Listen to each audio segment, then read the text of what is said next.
Já que nós citamos aqui ministro dos tribunais superiores, que fica em Brasília, doutor Derli Barreto e Silva Filho, que é procurador do Estado de São Paulo, gentilmente aqui conosco. Doutor Derli, boa noite. Boa noite. Prazer em ver. Desculpa de ter falado errado o seu nome na abertura. Obrigado pelo convite.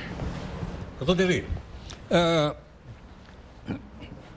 qual seria uma maneira, vamos dizer assim, que a gente pudesse acompanhar para que os ministros dos tribunais superiores fossem escolhidos? Porque muitas vezes, nós aqui até dizemos, não, foi escolhido pelo Lula. Aquele foi escolhido pela Dilma. O outro foi escolhido pelo Temer. Parece que ele vai lá para... Não, foi eu que te escolhi, hein? Vê lá o que você vai fazer. Como é que a gente poderia acabar com isso? Heródoto, é necessário que a gente tenha o critério mais republicano, mais objetivo, mais transparente, mais aberto, mais socialmente interativo e participativo, porque, na verdade, é isso que acaba acontecendo. Uma pessoalidade da escolha do presidente, os poderes do presidente nessa matéria são imensos, cabe a ele, na separação de poderes, essa incumbência de nomear, de fazer a indicação para o Poder Legislativo do seu candidato, então acaba sendo o seu, a sua indicação. Então, essa pessoalidade a gente deve, de alguma forma, abrandar a partir de uma mudança no critério de escolha de ministros do Supremo Tribunal Federal, principalmente porque os outros ministros, mal bem, há um critério, que a Constituição fixa, que é mais claro, mas para a Suprema Corte brasileira, nem tanto. Então, hoje, a carga pessoal da indicação, da preferência do presidente da República é muito grande. Então, é necessário que haja uma objetividade nesse processo de escolha, a fim de que a sociedade possa acompanhar, desde os primeiros passos da escolha presidencial, quem é esse candidato, o que ele pensa, qual a ideologia que ele pode tem. Ser outro processo diferente desse que você acabou de explicar, do presidente indicar e o Senado dizer se topa ou não? Na verdade, há diversas propostas de emenda constitucional que visam alterar esse processo de escolha. Mas é possível hoje avançar nessa matéria em vista da própria prerrogativa que tem o Senado Federal, através das suas normas internas, do regimento interno do Senado, que regulamenta essa questão. Então, é necessário e é possível, sem atentar contra a Constituição, avançar nesse processo. E isso tem sido feito desde 88, desde a promulgação da Constituição de 88 até agora.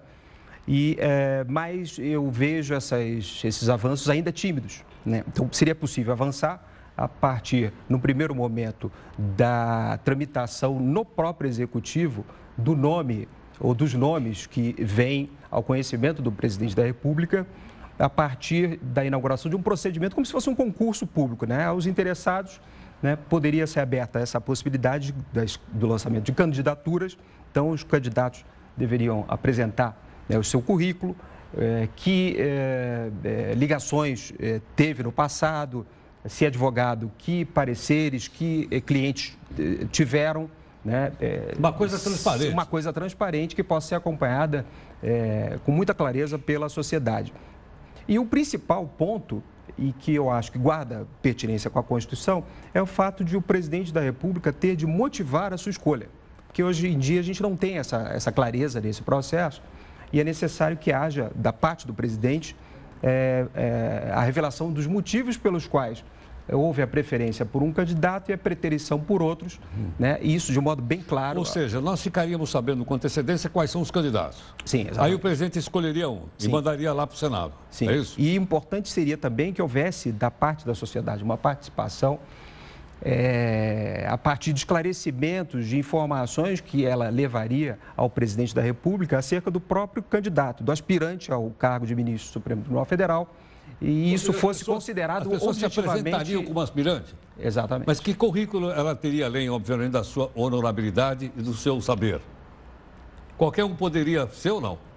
Atendidos os requisitos constitucionais, que são extremamente abertos, que é notável o saber jurídico e a reputação ilibada, nisso cabe muita coisa, efetivamente cabe a um candidato extremamente experiente, academicamente falando, e um outro que se revelou um excepcional profissional.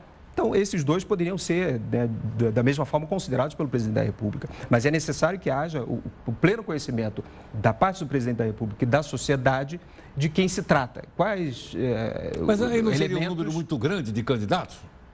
Seria um número considerável de candidatos, mas que poderia, nessa peneira que o presidente da República faz, né, considerar o mais habilitado, né? Então, dentro da comunidade jurídica, há pessoas que se colocam nessa situação de notável saber jurídico, reputação ilibada. Porque hoje eles fazem campanha, Exato. Só que nós não ficamos sabendo. Exatamente. Que compromissos são selados, né, previamente a essa escolha, essa indicação presidencial ao Senado Federal? Então, é necessário que haja clareza, transparência nesse processo. Agora, doutor Derli, a impressão que eu tenho, sou absolutamente leigo, é que parece que o presidente indica, aí o Senado faz um happy hour, né? Finge que sabatina, o cidadão responde o que ele quer, mostra todas as suas teses, e ele vai para o Supremo. Essa é a impressão que eu, como leigo, tenho. Eu não vi ninguém tomar uma prensa lá. Peraí, deixa eu ver aqui o seu trabalho aqui, etc. Bem, há mais de 100 anos o Senado Federal, mais de 122 anos, o Senado Federal não veta nenhuma indicação presidencial. Né? No governo Floriano Peixoto foram 5 né, indicações presidenciais rejeitadas. De lá para cá, de 1894 para cá, nenhum outro candidato foi rejeitado. É verdade. Né? Na Suprema Corte Americana isso não acontece. Né? Então as rejeições, as indicações presidenciais são em 12 desde 1789. Né? Sendo que o presidente dos Estados Unidos teve de retirar 30 indicações porque não ia passar. Da resistência que ele iria enfrentar mais adiante. Mas, de qualquer forma, é necessário também aperfeiçoar esse processo de recrutamento no âmbito do poder legislativo, porque, efetivamente, as comissões parlamentares permanentes, no caso a CCJ, Comissão de Constituição e Justiça do Senado Federal, é formada, tal como as outras comissões permanentes, por indicações da presidência da Casa, que, por sua vez, recebe influências, né, do presidente da República, e todos sabemos os mecanismos aí de influências que existem entre os poderes, né?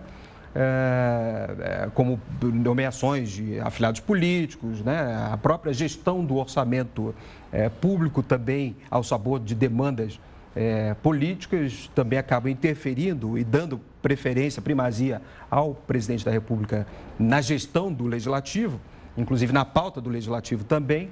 E é necessário, então, que se quebre um pouco esse processo para dar um pouco mais trazer um pouco mais de democracia nesse processo. Então, o ideal seria que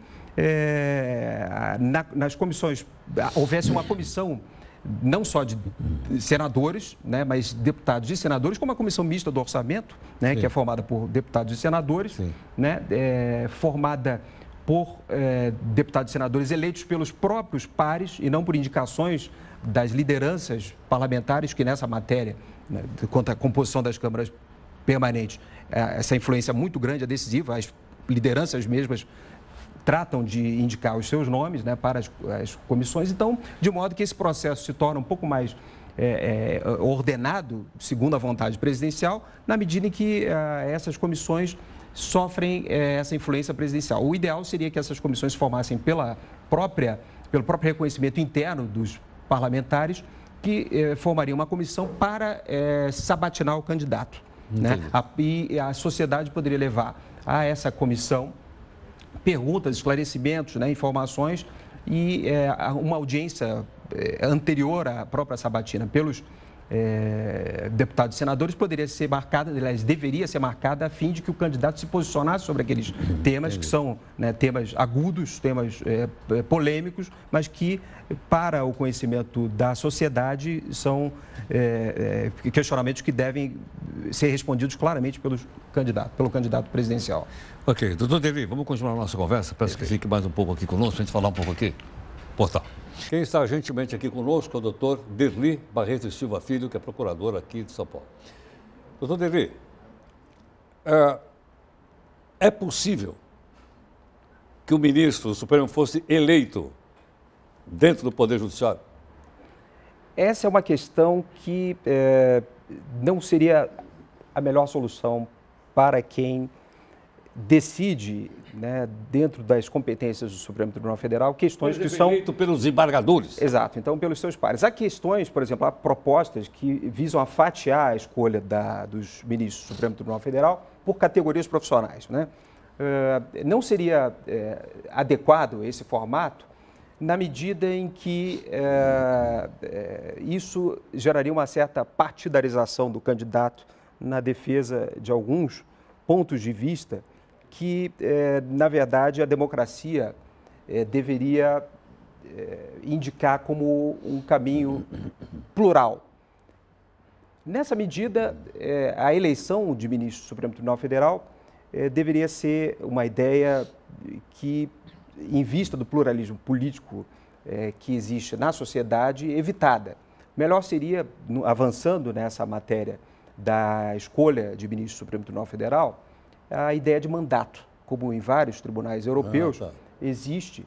E, no caso do brasileiro, isso seria muito bem-vindo na medida em que, pela Constituição, um candidato à vaga de ministro do Supremo Tribunal Federal deve ter mais que 35 anos e menos que 65 anos. Supondo que o ministro do Supremo Tribunal Federal vá ocupar uma cadeira lá aos 35 anos, ele poderá, com a PEC da Bengala, ficar por 40 anos judicando. É um tempo extremamente longo. E o mandato de quantos anos? O mandato poderia ser referente acima de 2 mandatos presidenciais, 8, 10, 12 anos, mais ou menos esse período seria adequado para que não haja, sem possibilidade de recondução, isso é muito bom, porque também não haveria necessidade de o candidato correr atrás da sua reeleição com decisões judiciais que pudesse ter um apelo social maior, mas, de qualquer forma, a ideia do mandato seria muito bem-vinda, no caso brasileiro, a fim de arejar esse ambiente. Sr. Deli, muito obrigado pela gentileza, prazer em conhecê-lo. Obrigado. Muito obrigado. Obrigado pelo convite. Muito obrigado. Bom, nós vamos fazer um rápido intervalo aí de 25 segundos e a gente volta já com o teto dos gastos públicos, né? E tem mais uma informaçãozinha para você aí, daqui a pouco.